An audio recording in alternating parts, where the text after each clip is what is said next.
Are you an early stage founder revolutionizing the future of retail? Then you're in the right place.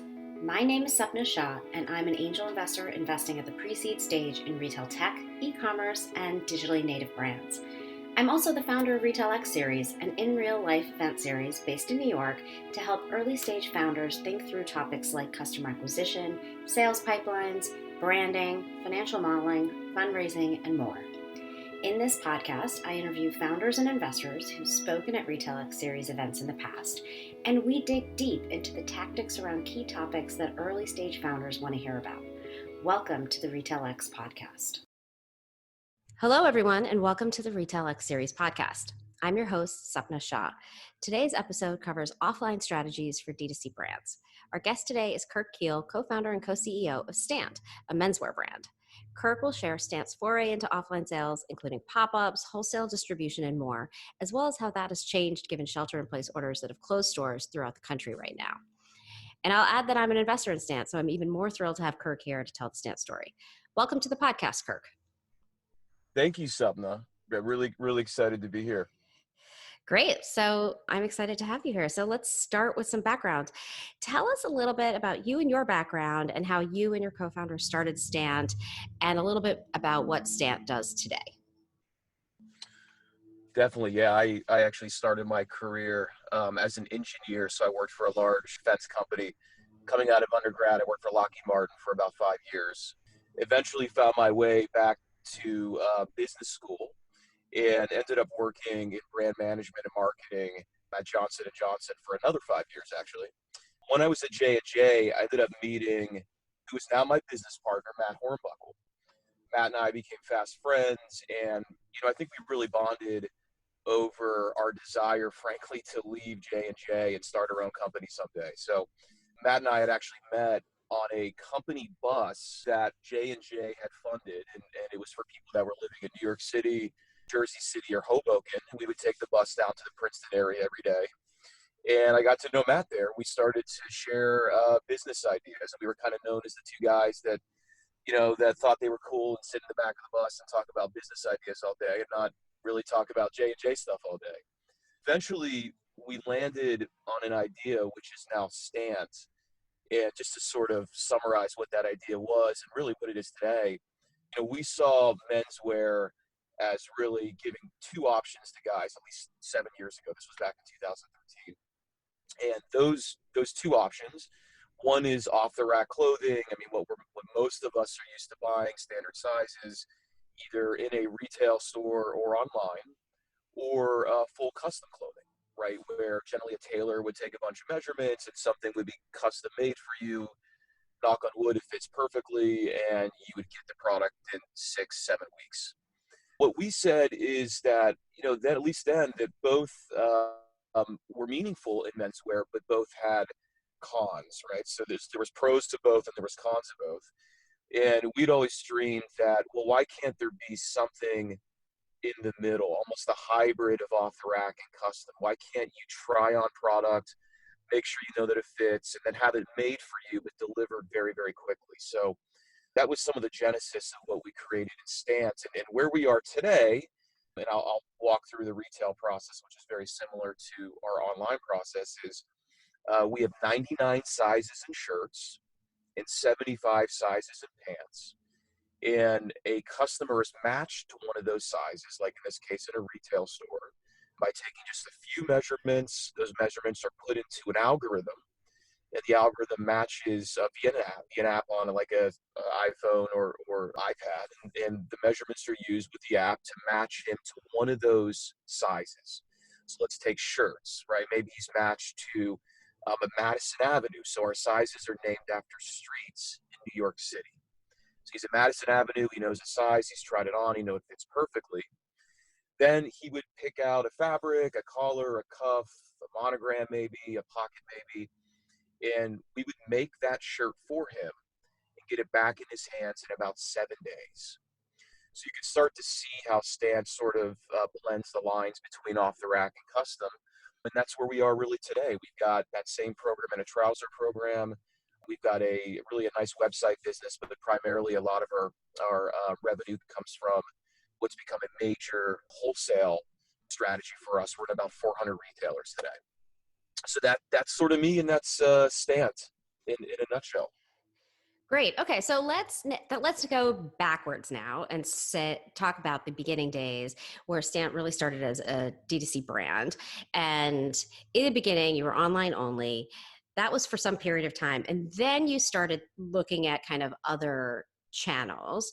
So how long were you online only from that kind of early start before looking at anything that was kind of physical retail? We had quit our jobs in 2013, and we thought that Stantt would be primarily an e-commerce company, right? So it took about 18 months actually to build the website, to build the supply chain. We had officially launched in early January of 2015, and again, really thought we were going to be a pure e-commerce play. We had a great website, at least we thought we did at the time, and started to really look into online marketing. It was primarily done, at least at that moment, with paid search and Facebook. And we had some early success, I would say that, but we also found out very quickly that the world of online, as it is today, was quite challenging, right? We didn't actually have a lot of the chops. We were marketers, but we weren't necessarily online marketers. We did find some high cost of acquisitions in many cases, and really not, I wouldn't say completely struggled, but it wasn't an easy road in those early days. At some point, we had started talking about other ways to acquire customers beyond online, and we really started to think through what our experience could look like in a store. And we really thought there was something there. There was something really magical about having all of these sizes named after streets in New York City, and really letting a guy go through that process and try it on in person. So I remember this actually.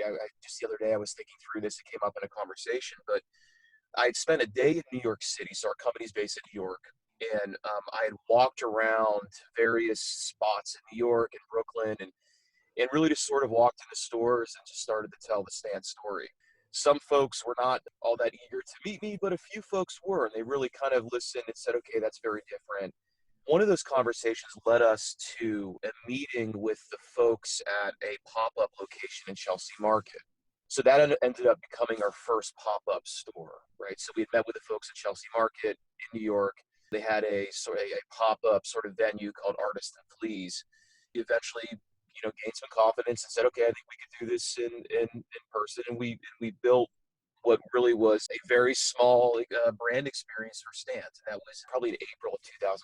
So within 4 or 5 months of us really launching the company, we did see some of the issues and some of the challenges online, and we had actually, by that point, by the spring, late spring, had tested our first pop-up store. Yeah, so that's really interesting. So talk a little more about the pop-up, like why Chelsea Market? Did you feel strongly about that particular location? And then how did it perform for you? Was it to expectations? I mean, a lot of founders do their first pop-up and are like, oh my God, this is an immense amount of work. And, perhaps we didn't pick the right location. Maybe we need more staffing. Maybe this wasn't the right strategy. Like, tell us a little bit more about that pop-up experience. Definitely. Yeah.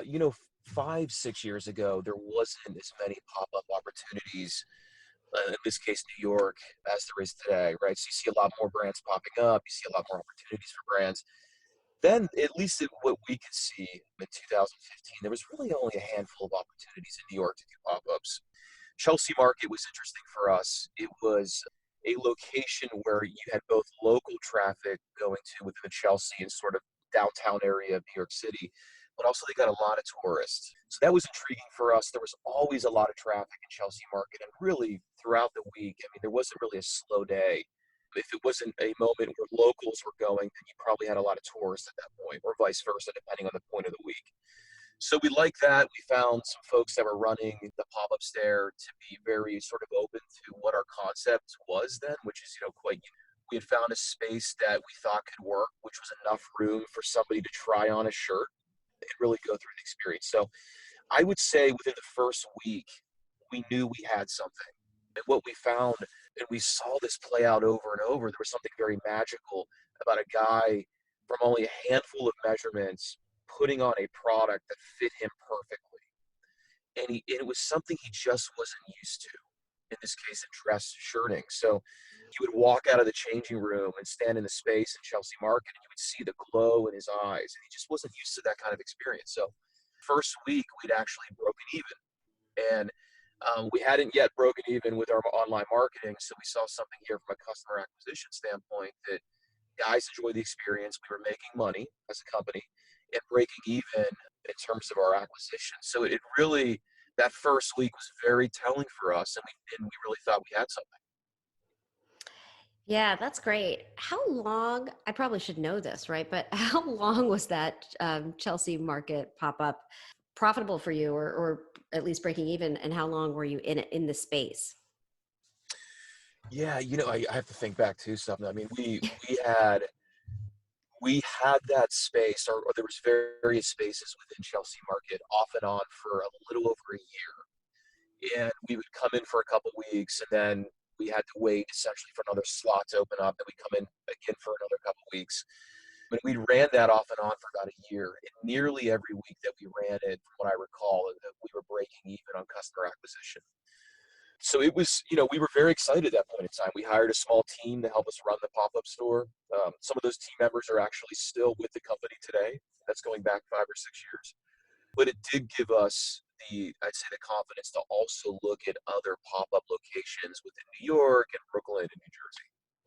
Yeah, and I did want to talk about that too, because I think there were some lessons learned on some of the other pop-ups that happened after Chelsea Market. So do you want to talk about that and all those kind of different locations and sort of what worked and what didn't? Definitely, yeah. We had a pop-up in central, sort of midtown New York on Lexington Avenue and 47th Street.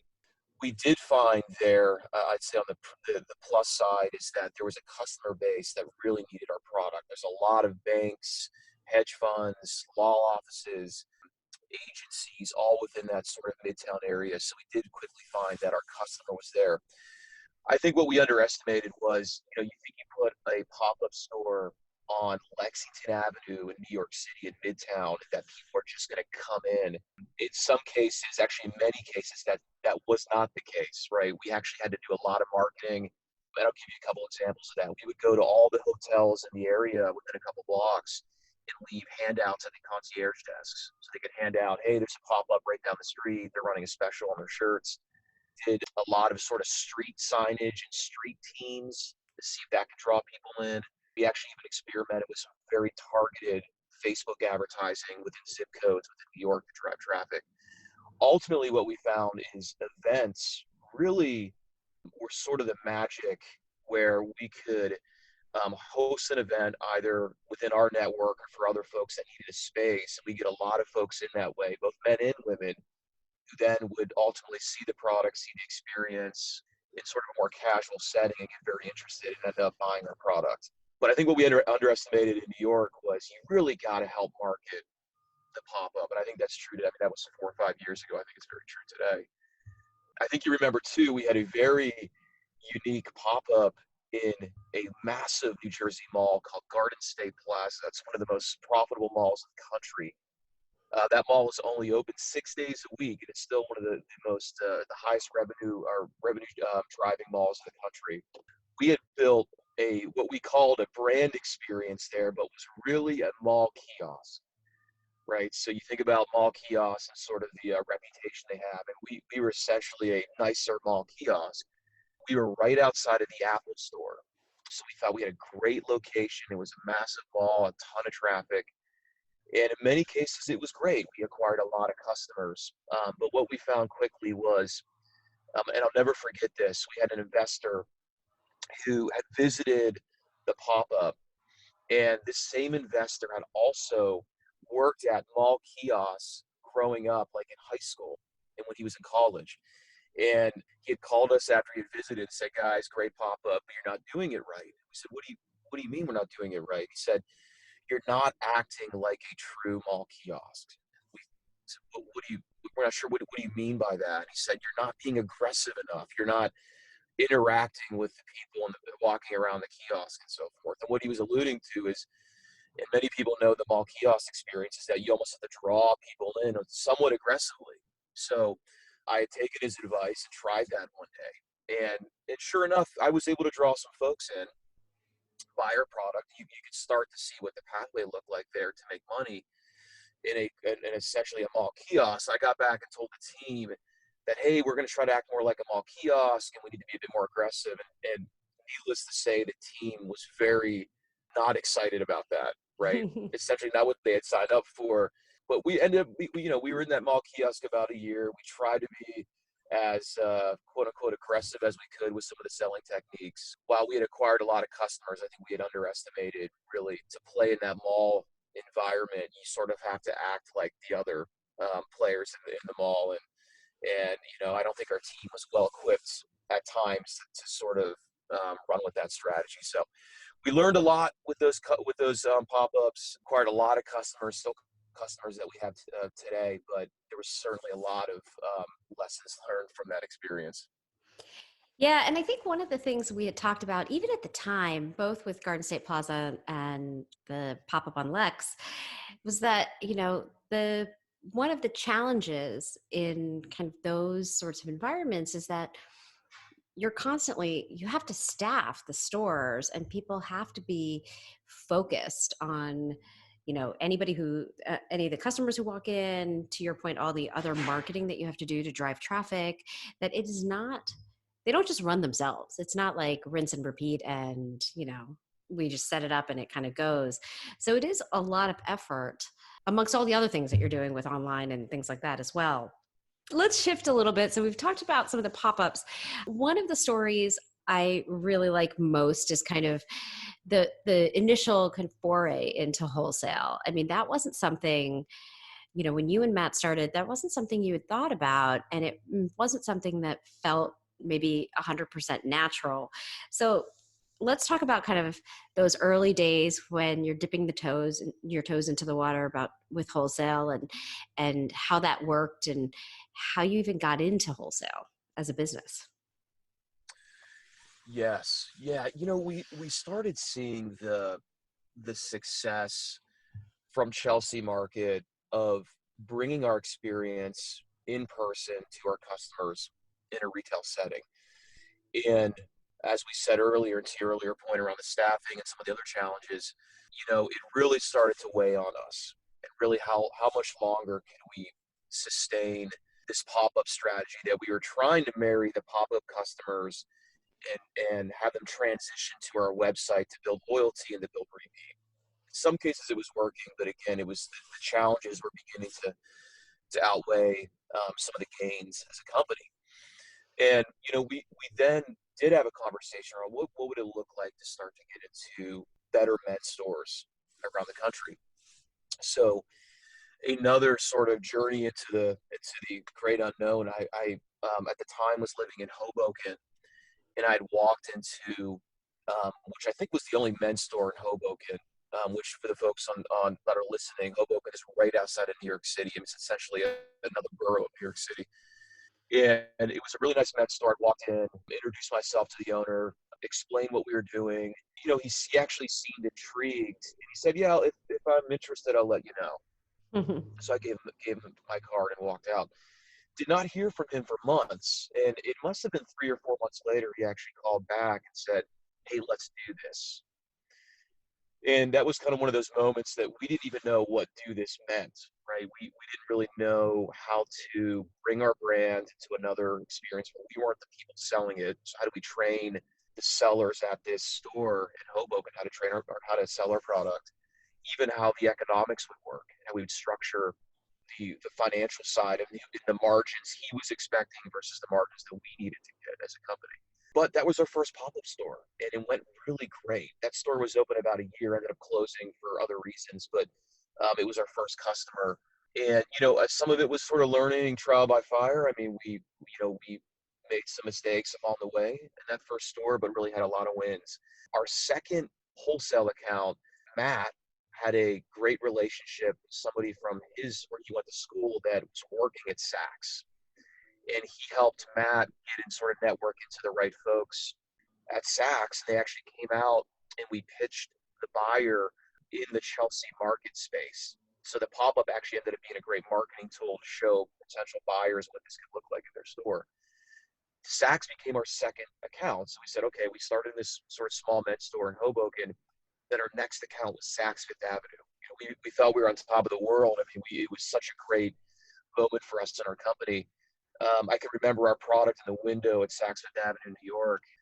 Still to this day, it's one of those just amazing moments in our company's history. But at that point, we said, okay, we're in Saks. Why don't we put a very focused effort against wholesale? And from that point, we started to grow our wholesale business very organically, sort of very slowly.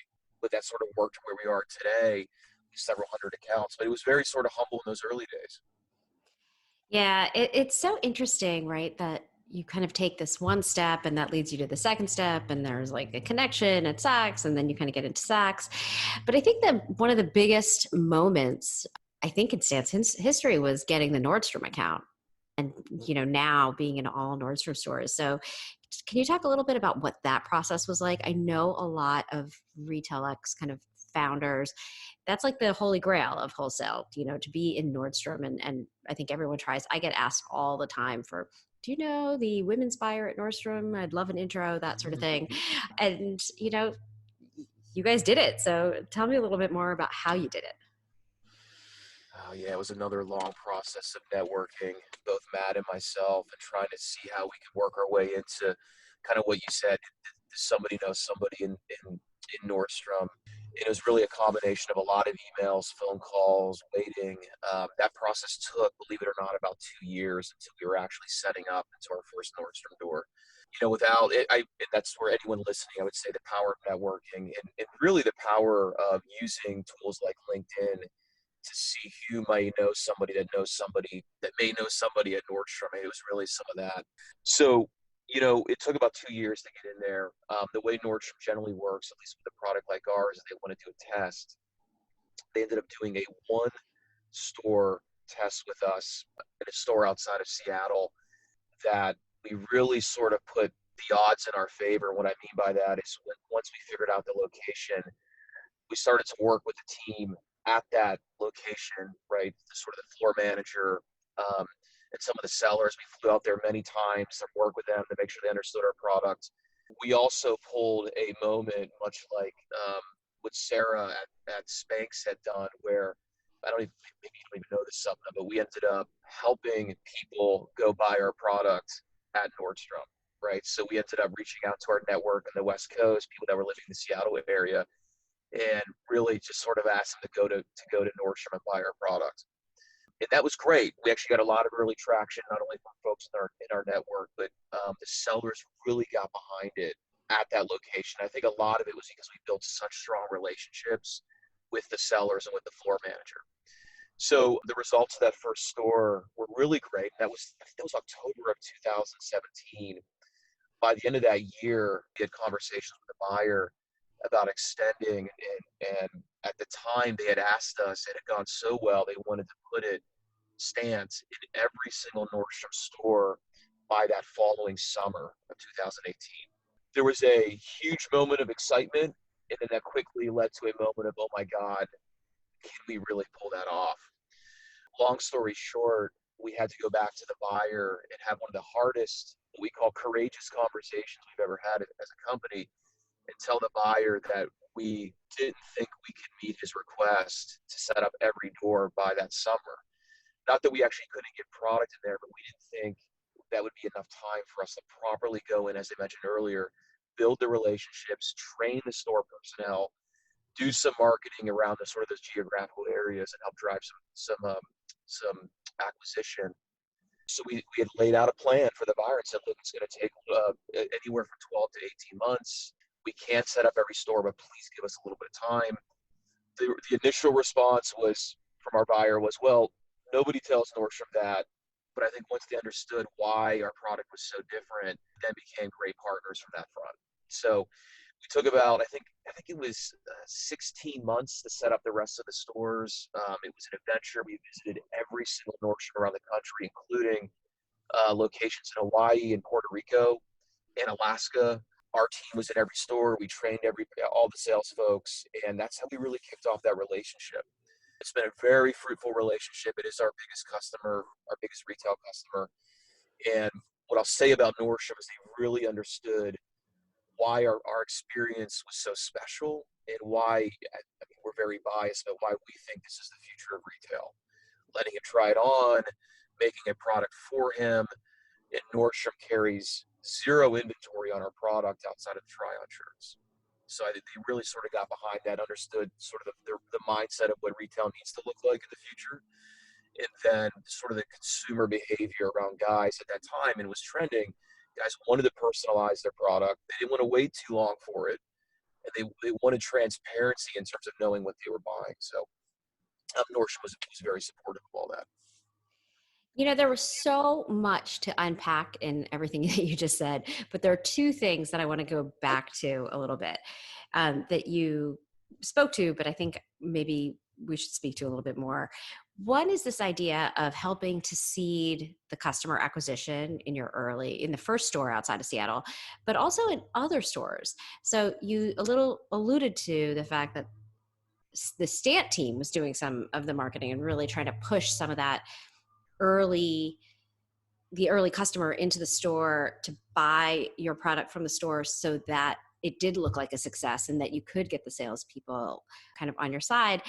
And I'd love to hear a little bit more about how you did that, because I think that is something I don't think most brands think about as they're trying to get into these Nordstrom doors. They think like, wholesale, I put it in there and Nordstrom's doing the work on my behalf. But that doesn't seem to be the case here. It really isn't. I think it's where brands frankly fail as they get into Nordstrom or other big retailers, is that you just don't put your product on the shelves, quote unquote shelves, and it'll start to sell and sort of move on its own. You really have to first be extremely present in the stores. I mean, as much as you can be in the stores and doing product knowledge sessions and really hand holding and frankly micromanaging the process, especially very early on until the brand catches on. What we were doing, I mean, frankly, we were asking our friends and friends of friends and friends of friends of friends initially in the first couple stores to go into the stores and buy the product, right? I mean, just what we did. It was the only way we thought we could get some quick traction and show. I mean, the idea was to show the sellers when somebody would come in and go through the experience, they could see themselves how powerful that was for the customer. Once we did a little bit of that, I'd say about 2 weeks of that, it really caught on. The other part of it, though, is the sellers, in many cases, expect to be incentivized to sell your product, even beyond their normal compensation models, in this case, that Nordstrom would have. And incentives can look a lot of different ways. What we were doing is we were incentivizing if you sold, I think it was if you sold 4 or 5 shirts for Stantt, you got a shirt from Stantt. So the guy sellers love that. The women sellers even, they would bring in their husbands or sons to get the free shirt. So the free products helped a lot, I would say. So nothing is better if the seller in Nordstrom, in this case, is wearing your shirt when a guy walks up and says, "Hey, I need to buy a shirt." Right? And we had a lot of that. We were seeding a lot of our product in their hands. We would always seed 1 or 2 or 3, call it free shirts for every Nordstrom store, and then we would incentivize more guys to wear the shirts just through selling our product. So all that, I think that combined effort really helped thrust, getting engagement on our brand and really sellers to say, yeah, I want to sell this product. Yeah, that's really interesting. And then that was the launch, right? So that in each store, you're kind of really motivating the sellers to get to know Stantt and to sell the brand. But you also couldn't just stop and do that one time, right? There's been an immense amount of relationship building even since then, and even since that first store opened up. And so, can you talk a little bit about what the ongoing maintenance of those kind of seller relationships in the stores is? Yes, that's why we went back to the buyer and said we can't launch every store by that summer. We had laid out a plan. I think it was 10 or 15 stores a month. And what I described for that first store was basically the process we took for the next 50 stores, right? We really got in the stores. We looked at our networks. We figured out if we could send some people in. We made sure we were seeding product. We made sure we were incentivizing sellers. And once we hit about that 50 store range, stores started telling other stores about our product. And we started to build up sort of this pent up demand and excitement about what we were doing. And by the time we were training stores 51 through 100, they already knew about Stantt, and they were excited. They couldn't wait to get their hands on the product and start selling it. So there was some power in sort of the word of mouth within stores. You'll find stores in Nordstrom in particular, I think, are very competitive with each other, particularly around their anniversary time frame, which is, for the folks listening, it's a large sales period, normally in the summer, normally in July and August, where they're selling fall products at a nice discount. And the stores get very competitive, and they started getting very competitive with Stantt. We actually put additional incentives in place. The top sellers would get Apple Watches, for instance, and really help them be as competitive as they could be with each other, right? And then also having prizes for the stores and the sellers that did well. That process has really never stopped. We've been in Nordstrom again since late 2017. We have to always be in Nordstrom. Obviously, that stopped a little bit now with COVID, but we have, even on our team, we have Nordstrom specialists, young folks that don't mind traveling, that can cover a pretty large territory, and basically 3 or 4 days a week they're in a Nordstrom store. So the presence can never stop, primarily because there is turnover in the stores, right? You almost nearly every time you walk into a Nordstrom, you're training somebody new, and you're always sort of, quote unquote, defending your brand against other new experiences and other brands that are coming into the store, right? You always want to keep your brand top of mind, so the sellers keep it top of mind what they're selling. Yeah, that is such, I think, a helpful lens through which to think about, how you deal with a big store chain and how do you keep it fresh. And it's not a one and done, and you've clearly built a team around just maintaining Nordstrom stores. So that was really helpful perspective. But Nordstrom isn't the only wholesale account. There's also all these kind of mom and pop or small chains of specialty stores that Stantt is currently in. And can you talk about how that process is maybe different or similar to what you do with Nordstrom in terms of helping these stores to sell Stantt product? Yeah, we're in 300 specialty stores around the country, and generally these are mom and pop stores. I mean, they usually have one location, maybe a few locations. I'd say once you're able to break into specialty stores, they are so great to work with. You can really develop deep relationships with the store owners, with the sellers. There's not really a lot of turnover in specialty stores. I mean, you find sales folks that have been in some of these stores for 30 or 40 years. It's really amazing. What we find in specialty is they really weigh in heavy on the experience they give their customers. I mean, frankly, they have to compete against the Nordstroms. They have to compete against the Bloomingdales and Saks. They have to compete against Target and Kohl's. So where they specialize, they get to know their customer very, very deeply, and they give them an experience that they really can't get anywhere else. So our model is an experience-driven model, right? Guys love to go through the process, figure out what New York City street name they are. They try it on. So there was something there that specialty stores saw. Now, it was hard to get those first few specialty stores. And I would say it was as hard as Nordstrom, but for different reasons. They're very loyal to the brands they carry. They want to wait until they've heard about another one of their buddies that has a specialty store, 200 miles away from them, that has done well with the line before they want to bring the line. But once you sort of earn their trust and get a few case studies with stores that have gone well, sort of like the word of mouth I said with Nordstrom, it does happen in specialty as well. They will share it with their friends, and it's been a really great experience for us getting into specialty. Our line has done very well there with some of our best customers that come through specialty stores. But very, it was a process to make it all happen for sure. Yeah, and I think it's interesting because I know that you've spent a lot of time at trade shows because that's one of the ways to meet a lot of these specialty stores. So can you talk about like what that has entailed over time?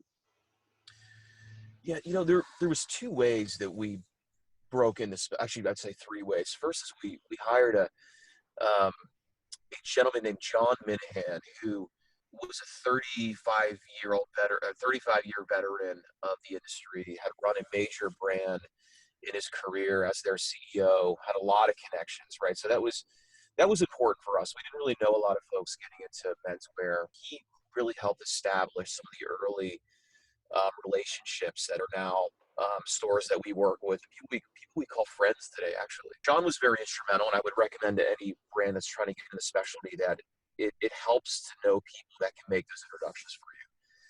As I said earlier, it is a very tight-knit community. To have someone like John say good things about our brand, at least have the first meeting, was helpful.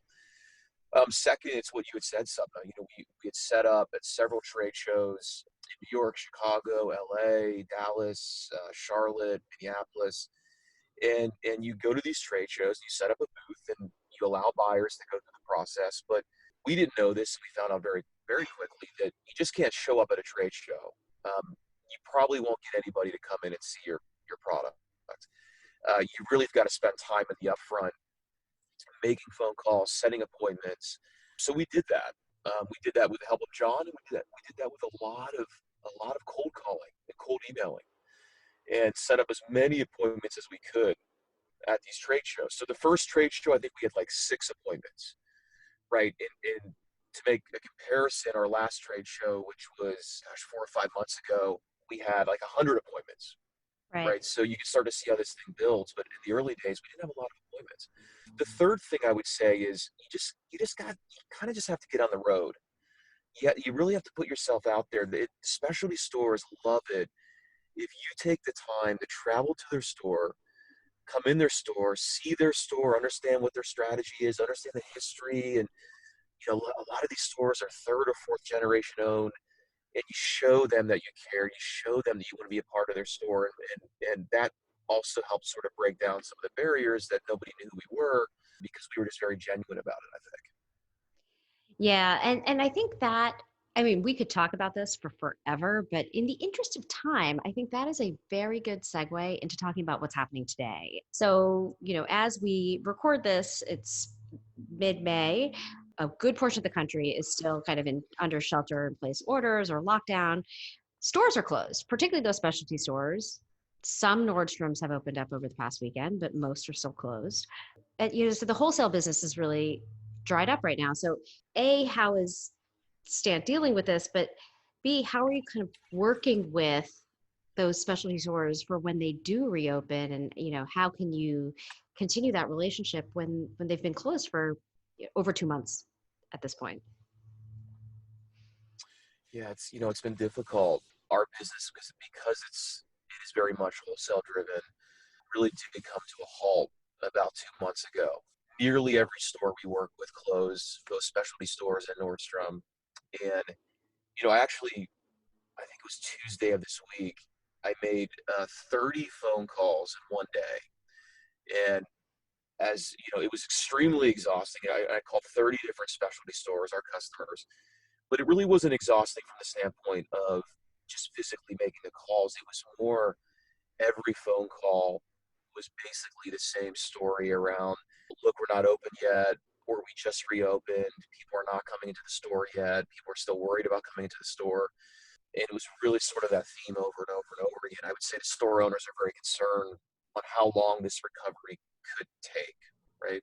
What we've really tried to do, and it's been a great moment for myself and for Matt as the co-founders, to say, okay, how often do you get a pause? You get to hit the pause button on your business, right? How often do you really? And Sapna, you're a board member, and we have the support of our team and our board to hit the pause button for a moment and say, okay, how can we strengthen the business from where we are today? What that has meant for us is a few things. One is strengthening our relationships with our customers. There's many days that our team will reach out. The 30 phone call day that I mentioned, we have many, many team members that are doing that in our company right now. Keeping the relationship strong, offering, is there anything we can do to help? Anything at all. Second, it's been a moment for us to double down on what I'll just call innovation for us, new product lines, et cetera, that will then be exciting, like for our specialty store partners to continue the relationship with us, have new news to share with their customers to get guys to help draw them into the store.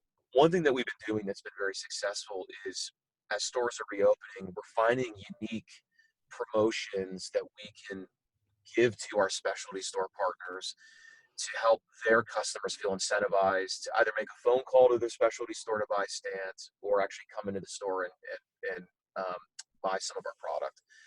So there's been various promotions that we've been doing. One I'll mention, and one of our investors had said something really interesting to us, that essentially never waste a good crisis. And he purely meant that in the sense that obviously this is a terrible crisis on so many levels, but again, it presents opportunities like the pause button I mentioned, but in other ways where what we ended up doing was we had come up with a concept called Shop for a Shop, and play on words like a shop and shop, but Shop for a Shop. And what it is, it's a collective of 20 brands. I'd say like-minded brands like Stantt that are generally brands that have a strong website presence, have a large presence in specialty stores. And we've sort of combined our marketing forces, and we've done promotions together on our respective websites, and then we've carved out a percentage of sales for our specialty store partners. Now, when we presented this to the brands and to the stores, there was a lot of excitement because it was sort of the first time, I think, that I've seen that everybody came together to promote, in this case, Shop for a Shop, as a way that, yes, we're driving sales via brands' websites, but there's also a really nice kickback back to the store. So we've had a lot of joint promotional effort. It's been really nice to see that. A true partnership between brands and between retailers. So that's one thing that we're doing to sort of make the most out of the situation we're in and really drive, I'd say, excitement back to our stores, show them that we care, keep the relationship strong, and drive revenue for our company and for their stores. Yeah, I think that it's such an interesting idea. And I think when you and Matt first told me about it, I said, I love this idea because there are still, even though stores are closed or people are not necessarily focused on shopping, certainly in store, there's still things you can do to continue to build those brick and mortar relationships to at some point, really people have to be going back to stores again, right? So, creating ways to keep those relationships going and to be really helpful in a very authentic way. I think it's such an interesting idea. And I think and I'm sure the stores feel very grateful that you're even thinking of them at this time.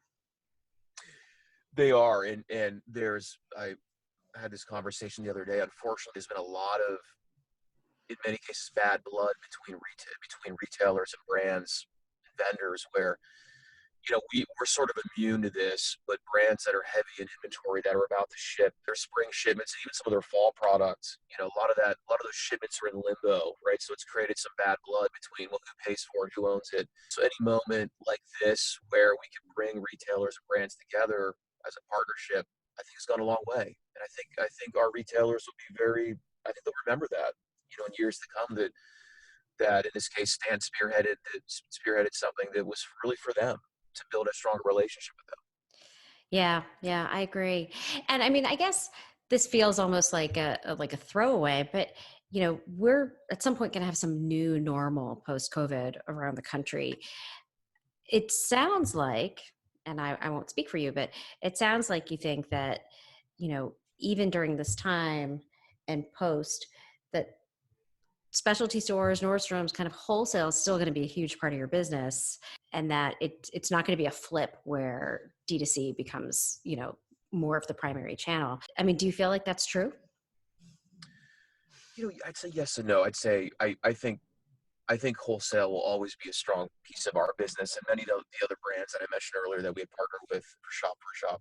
I think the brands that will win in wholesale are ones that are able to manage inventory well, have manufacturing capabilities that are more small batch or medium batch versus large runs of product that end up either not selling or in sales racks or in landfills, right? So I think that will always be a part of our business and many of the brands that I mentioned earlier. I think retail is going to change for sure. I do think that retailers are going to see that they need to rely on more made to order custom brands where they don't have to build as much inventory. We're very fortunate that we fit right into that mold. I would say, and just a little sneak peek for you as an investor, is that again, as we've hit the pause button, we have now really started thinking about how we diversify our business. And we love our retail relationships, and we will always treat our retailers with the utmost respect. But we believe now is a more important time than ever to get back and really build up our DTC business, particularly our website business. As part of this pause button, now we're looking at, okay, where's our site working? Where's our site not working? How do we build up more of our brand identity? How do we build up more of our social following? And how does the website really work hand in hand with our retail presence? So, I hope that coming out of this, we actually have a stronger DTC presence. I really do. And I think we have a moment to put some effort against that. So yeah, I'd say, again, yes and no, something. I think I think a lot of brands are thinking about their businesses differently. It's really exciting from that standpoint. Yeah. And I think, honestly, from a customer perspective, right? Customers want to shop in stores at certain times. They want to shop online at certain times from the same brand.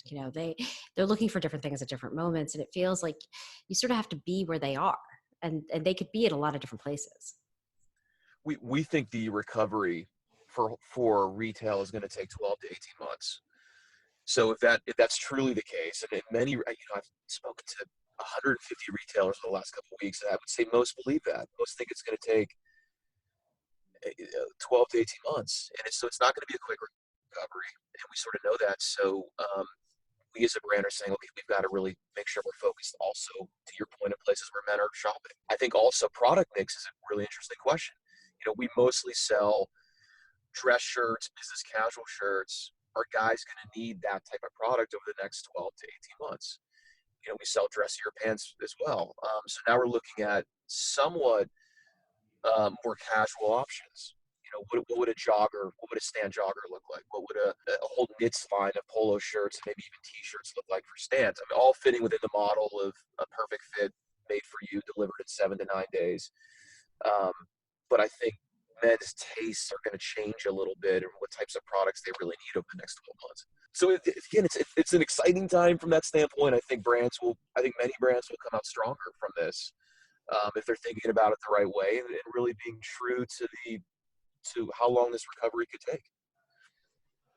Yeah, I think those are all really great points. And I do agree with you. I think, people will be looking for different things, and people be, maybe work from home is going to be longer than we think, or longer than maybe some of us hope. And it is interesting. I think product mix is a really interesting question. I think we could probably spend another hour talking about that. But I do want to end it here because I think this was great. Thank you, Kirk. I really appreciate everything that you shared about your experiences, the Stantt story, all of this really great advice about wholesale and how to think through some of these topics. Really appreciate your time this morning. My pleasure. Thank you so much for having us. It's always great to talk about our business and what's happening in the world of menswear. Great. And thank you to the listening audience for listening to this Retail X podcast. We'll have another new episode out shortly. Thanks for listening.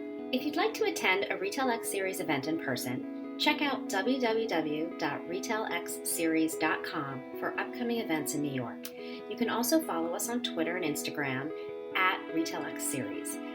You can also learn more about me, find fundraising resources, or submit a pitch deck at www.redgiraffeadvisors.com. Thanks, and catch you next time.